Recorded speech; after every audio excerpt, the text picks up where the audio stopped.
Pessoal, vamos comentar então as questões de administração patrimonialista dentro da matéria de administração, semana 1, dia 1, parte 1, então aí do nosso preparatório para o MPU. O que nós vamos pensar, que nós estamos planejando aí para o MPU? Vamos fazer o que? A cobertura do máximo dos tópicos possíveis do MPU. Cada tópico vamos inserir 10 questões para que nós tenhamos aí uma visão geral e possamos aí entender o que é cada tópico para você se defender do teu examinador na tua prova. Você vai ver que aqui nesse assunto 2, 3, 4 questões salva a tua vida e você não vai errar mais questões relacionadas à administração patrimonialista. Antes de eu começar, eu vou tentar evitar fazer questões, fazer o conteúdo, certo? E vou colocar o conteúdo nas próprias questões aqui para tentar ganharmos tempo, perfeito? Para a tua prova, caiu esse assunto, para você não errar, você tem que pensar primeiro, tudo de ruim é administração patrimonialista, perfeito? Então hoje todas as características reprovadas na administração pública, elas são oriundas da administração chamada patrimonialista, ok? No país nós tivemos aqui, basicamente em linhas gerais, nós tivemos a administração. A primeira foi a patrimonialista.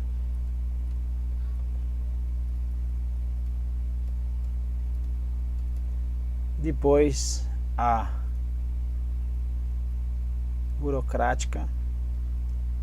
E por fim nós temos aí a administração gerencial. Atualmente nós estamos na administração gerencial, mas temos características da administração patrimonialista, como por exemplo nepotismo e corrupção. Então, ruim, patrimonialista. Eu vou criar uma história agora para você levar para a tua prova. Essa história não é 100% verídica, mas ela vai servir para você lembrar e acertar essas questões. Foi lá no ano de 1807, por volta de final de novembro, na realidade, Dom João VI, medroso, foge de um baixinho invocado lá, que estava querendo atacar ele lá em Portugal, que é o chamado Napoleão Bonaparte. Esse velho, Dom João, que nem era tão velho na época, fugiu, veio para o Brasil. Veio para o Brasil e com uma comitiva de aproximadamente 10 mil pessoas. Transferiu o reino para cá. Só que ao transferir o reino para cá, o que foi constatado na primeira situação? Não ocorreu o que? Planejamento. Não tinha instalações para eles ficarem, não tinha instalações para para acomodar os órgãos públicos.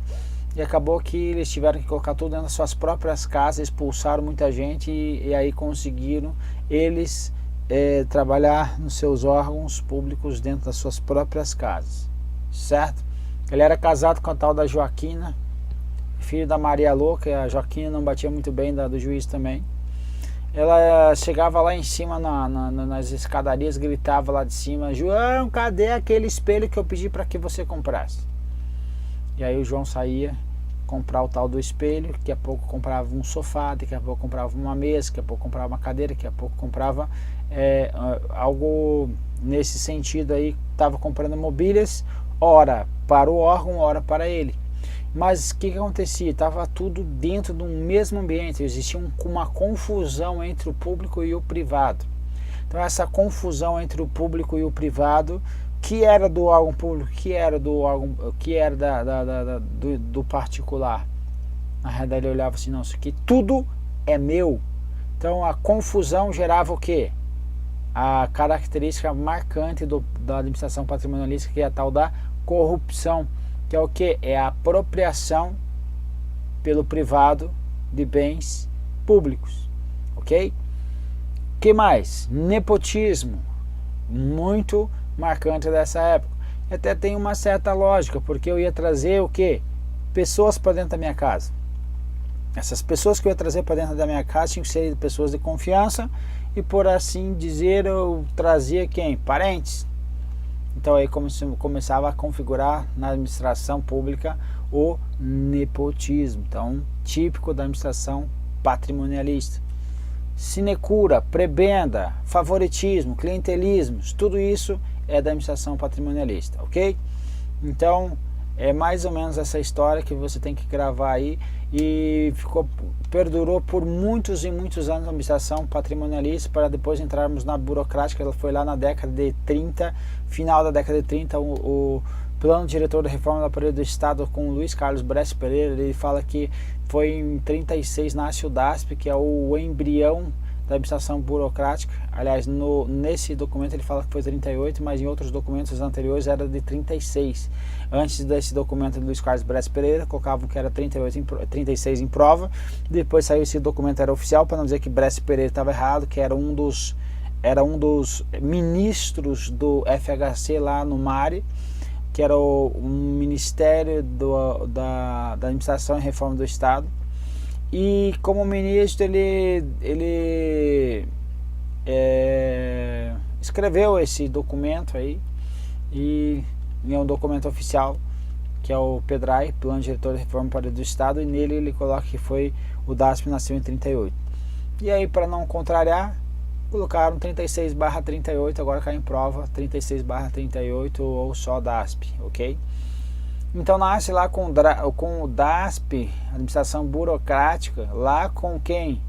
Getúlio Dornelles Vargas, certo? Então sai aqui numa administração patrimonialista que sempre convivemos com ela, desde o descobrimento do Brasil até chegar na década de 30, ou seja, nós estudamos aqui mesmo em administração clima e cultura. Clima é de fácil mudança, cultura é identidade, são valores, são enraigados, são de difíceis mudanças. Então por isso que até hoje nós temos essas características, infelizmente, da administração patrimonial dentro da administração gerencial, ok? Vamos lá. A corrupção e o nepotismo são fenômenos típicos da administração pública patrimonialista, correto? Aqui é o que? A apropriação do bem público pelo privado. O nepotismo é o que? Eu estar contratando parentes, ok? Em termos gerais. Então, que mais que eu ia falar aqui a respeito disso que seria interessante? São fenômenos típicos da administração. Tá, acho que vamos falar mais para frente, vai ter mais, ok. Questão 2.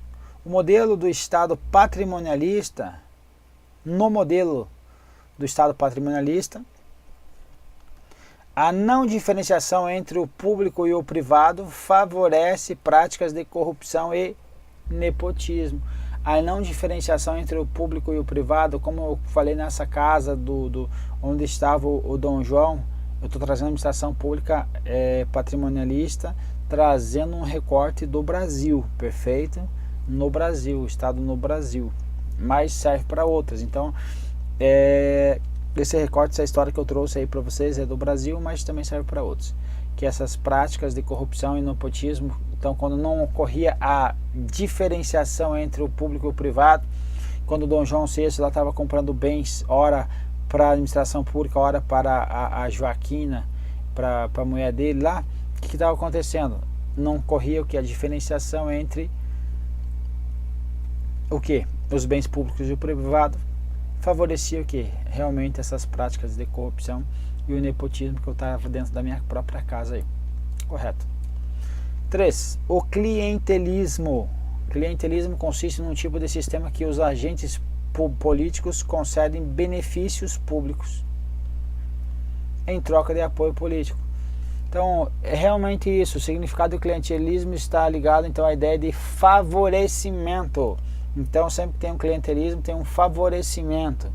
Então, é uma prática aí realmente da administração também patrimonial. Beleza? Então, questão correta. Questão 4. No Estado patrimonial, a estrutura pública é tida como extensão do poder do soberano, de modo que os seus servidores possuem status de nobreza, correto? Correto. Na primeira questão eu ia falar uma coisa que eu tinha esquecido, que era o tal do nepotismo, que os cargos eram tidos como o quê? Vitalícios e principalmente hereditários. Até vou tirar esse vitalício para você não confundir lá com a administração, com a vitalicidade lá do poder judiciário. Você vai olhar assim, então isso aqui é uma prática patrimonialista. Então aqui, os cargos eram hereditários, se era hereditário passava de pai para filho, certo? Então tinha esse status de nobreza? Tinha. Então está correta a questão. Questão 5. Um dos principais modelos de administração pública é o modelo burocrático, segundo o qual o Estado é uma extensão do poder soberano. Quem é? É o modelo patrimonial. E o interesse público e o privado são confusos. Aonde? Na administração patrimonial, sem a diferenciação entre os bens do governante e os bens públicos. Características predominantes da administração patrimonial. Opa, aqui está escrito certo, está errado isso aqui. Depois eu altero o gabarito para vocês aí, tá? 6. No Estado patrimonialista, caracterizado pela interseção entre patrimônios público e privado, os bens e serviços públicos também constituem patrimônio do governante. Então existia uma confusão, corrupção, apropriação dos bens públicos pelo privado, então constitui tudo patrimônio do governante, correto? Então essa é a ideia. 7. Entre os traços inerentes à administração patrimonialista estão o nepotismo e a corrupção. Exatamente, esses dois são os traços mais marcantes, inclusive. 8. O clientelismo, o fisiologismo e a corrupção são exemplos e consequências do modelo patrimonial da administração pública. Clientelismo é o favorecimento, o fisiologismo significa o que? O fisiologismo. Sabem? Quem sabe? Quem sabe, Bergamão? Fala aí. Fisiologismo é o que? É a conduta ou prática de certos representantes e servidores públicos que visam a satisfação de interesses ou vantagem pessoal, certo? Então, aqui você vai colocar o que? Eita ferro. Vantagens pessoais. Partidárias, etc. Ok? Então, adivinha o modelo burocrático. Questão 9. A administração patrimonialista representa uma continuidade do modelo inspirado nas monarquias. Certo ou errado? Certo. Prevalecente até o surgimento da burocracia. Certo. Sendo a corrupção e o nepotismo inerentes a esse modelo. Veja, essas características são inerentes ao modelo. Então o que aconteceu? Tivemos 3 momentos aí na administração pública brasileira. Tivemos uma administração pública patrimonialista, depois a burocrática, e a gente vai ver que burocracia não é um termo pejorativo, mas sim as disfunções dela. Burocracia, e depois tivemos o gerencialismo.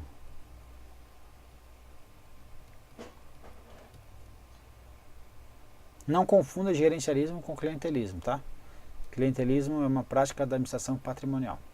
Então veja, quando nós estamos vindo para cá na história, vai ocorrer aqui uma ruptura, certo? Só que alguns traços vêm junto na administração burocrática. Quando vem para cá, bate aqui, vai passar para cá, o que? Aqui corre uma ruptura e aqui ocorre o que? Vou colocar aqui um aproveitamento.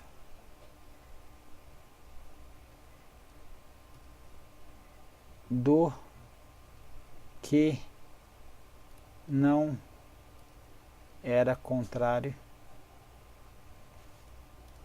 ao novo modelo, certo? Então tudo que não é contrário ao novo modelo é aproveitado aí na administração gerencial, ok? Aqui já não, corre uma ruptura e aqui um aproveitamento. Perfeito? A gente vai falar mais sobre isso. Por enquanto só precisa saber isso aí. Então essas características do nepotismo e corrupção são características daqui. Teve a ruptura aqui, mas passa alguma coisa, nós ainda temos alguns traços aqui nas outras administrações, ok? Modelo de administração. Então os cidadãos se concedem benesses, ok? Em vez de prestação de serviço, tipo um cala-boca. E a relação entre o governo e a sociedade não é de cidadania, e sim do que? De paternalismo e subserviência, certo? É exatamente isso que ocorre. Então, aqui é uma relação subserviência, é uma relação servil de vontade alheia. Então, a população está submissa aí ao governo, certo? Então, por meio dessa prestação de serviços públicos, não. Por meio do que? Desses benesses, ok? Então, a questão está correta aí. E por fim, número 10, a característica básica do modelo patrimonial é a apropriação do patrimônio público por interesses privados. O que é isso aqui? Veja que está sempre falando de corrupção, incluindo-se a apropriação de cargo, porque a gente falou que os cargos eram ditos o quê? Hereditários. Só para você ter uma ideia que essa característica ela vingou, ela conseguiu se estabelecer no país até na década de 90. Exemplo aí, os cartórios de notas, protestos, esse negócio de casamento. Então esses cartórios aí é uma grana que o pessoal ganha, e para você ser cartorário tem que ser o quê? Concursado. E na realidade passava de pai para filho isso aí, de como um cargo hereditário. Então, muito recentemente isso, pois a STF mandou parar com a baixaria e prestar concurso público. Então, questão certa, e assim terminamos a primeira bateria. Um abraço e vamos para a próxima.